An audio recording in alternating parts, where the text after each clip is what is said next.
जयप्रकाश दांडेगावकर यांचे गाव रांजोना रेऊलगाव गणेशपूर गाठी भेटी दौऱ्यास सुरुवात।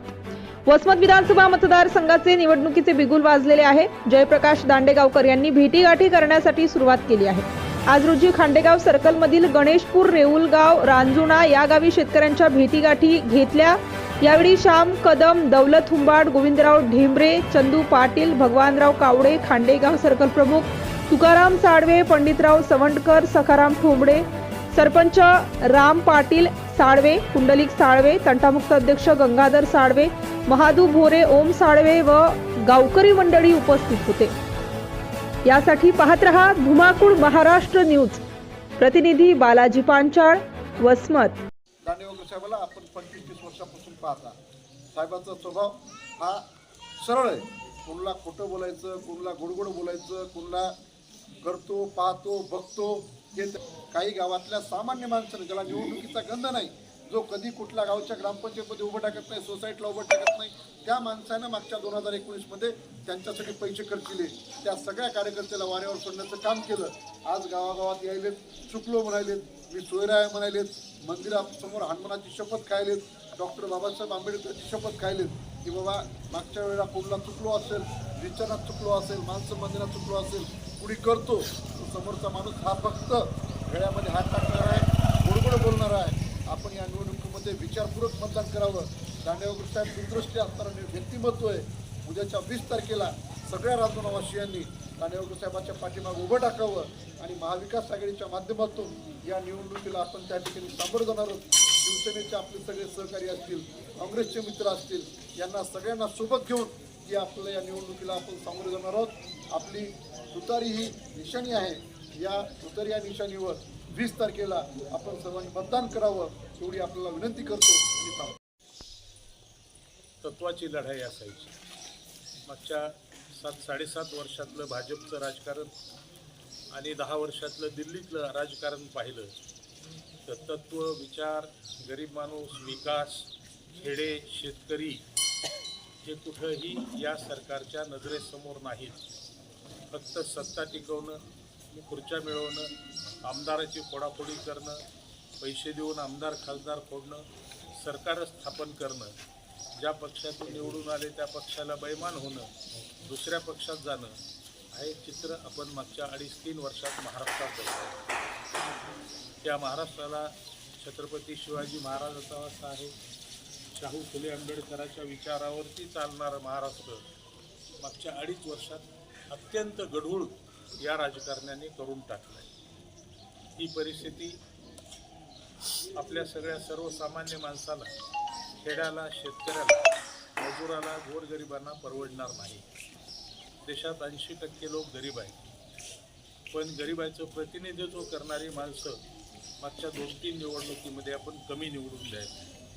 जो मजबूत आहे, जो पैसेवाला आहे, ज्याला तुमचे प्रश्नच माहीत नाही, फक्त निवडणुकीमध्ये खोटी आश्वासनं देत नाही, निवडून येणं आणि नंतर मात्र स्वतःचा स्वार्थ करायचा, असेच लोक जास्त विधानसभेत आणि लोकसभेत गेल्यामुळं मागच्या 10 वर्षामध्ये जास्त गरीब झाला आहे आणि श्रीमंत खूप श्रीमंत झाला आहे। अदानी, अंबानी, उद्योगपती यांच्या आपण कल्पना करू शकणार नाहीत एवढ्या हजार पट जायदादी वाढल्यात आणि सामान्य माणूस मात्र छोट्या छोट्या प्रश्नावर त्रस्त आहे, ज्याच्याकडे सरकारचं लक्ष नाही। विकासाच्या खूप जाहिराती करताय, रोज वर्तमानपत्रात फोटो, TV मध्ये फोटो, वेगवेगळ्या योजना जाहीर करणं, पण आपल्या प्रत्यक्ष जीवनात या योजनांमधून काहीही फरक पडत नाही।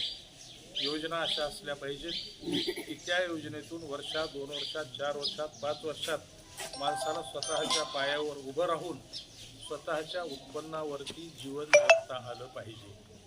पण दुर्दैवाने या मंडळीला हे माहीत नाही। फुकट पैसे वाटले, वेगवेगळ्या योजनाच्या माध्यमातून पैसे वाटले की लोक खुश होतील, आम्ही निवडून येऊ, पण राज्य मात्र पूर्ण रस्सातळाला चाललंय। म्हणून या निवडणुकीला फार वेगळं महत्त्व। ही निवडणूक आहे गरीब विरुद्ध श्रीमंताची, गरीब विरुद्ध राज्यघटनेची, गरीब विरुद्ध निवडणूक आयोगाची, गरीब विरुद्ध अडाणी अंबानीची, गरीब विरुद्ध न्यायालयाची निवडणूक। एकच उदाहरण न्यायालयाचं देतो की शिवसेना हा पक्ष बाळासाहेब ठाकरेंनी स्थापन केला, राष्ट्रवादी काँग्रेस पक्ष शरद पवारांनी स्थापन केला। शिंदे 40 आमदार 10-12 खासदार घेऊन कुठून बाजूला गेले. खरं म्हणजे मूळ चिन्ह ही शिवसेनेला धनुष्यबाण राहायला पाहिजे होतं, पण तसं झालं नाही. निवडणूक आयोगानं धनुष्यबाण शिंदेला दिला, पक्षाचं नावही शिंदेलाच दिलं. तसंच शरद पवारच्या बाबतीत सुद्धा अजित पवारला घड्याळ दिलं, पक्ष दिला. निवडणूक आयोगाकडे अपील केलं, न्यायालयाकडे अपील केलं, कोणाकडेही न्याय मिळाला नाही. राज्यघटनेप्रमाणे न्यायव्यवस्था ही निपक्षपाती असली पाहिजे, पण भारतीय जनता पक्षाच्या काळामध्ये जर न्यायालयातही न्याय मिळणं गेला, पोलीस स्टेशनला न्याय मिळणं गेला, तर सामान्य माणसावर अन्याय झाल्यावर त्यांनी जावं कुठं, म्हणून या निवडणुकीला फार वेगळं महत्त्व प्राप्त झालं. दौलतने सांगितल्याप्रमाणे तुम्ही मला 10 वर्ष आमदार केलं होतं, पवारसाहेबांनी मंत्री केलं, कारखान्याचा अध्यक्ष तुम्ही गेली 40 वर्ष ठेवले. मी महाराष्ट्रातल्या 200 कारखान्याचा अध्यक्ष झालो, त्याच्यानंतर दिल्लीला 500 कारखान्याच्या देशातले अध्यक्ष झालो. मी सत्तेची सगळी पदं पाहून 19ला एका नवीन आणि तरुण कार्यकर्त्याला काही अपेक्षेनं उभं केलं की हा पुढे मतदारसंघामध्ये विकासासाठी काम करेल. 2-3 प्रमुख कार्यकर्ते होते, त्याच्यामध्ये याला तिकीट दिलं, पण 5 वर्षामध्ये पूर्णपणे मतदारसंघाचा लोकांचा भ्रमनिरास झाला आहे, विश्वास उडाला. म्हणून मला 2 महिन्यापूर्वी बऱ्याच जणांनी आग्रह केला की तुम्हाला उभं राहावं लागतं. माझ्या नव्हतं मनात, पण फार लोकांनी आग्रह केल्यानंतर मग आता हा निर्णय घेतला आहे की उभं राहायचं आणि पुन्हा एकदा या मतदारसंघात जो विकास. आपल्या परिसरातील ताज्या आणि महत्त्वाच्या बातम्या पाहण्यासाठी आजच आपल्या धुमाकूळ महाराष्ट्र न्यूजला YouTube वर सबस्क्राईब करा आणि बेल आयकॉन प्रेस करा.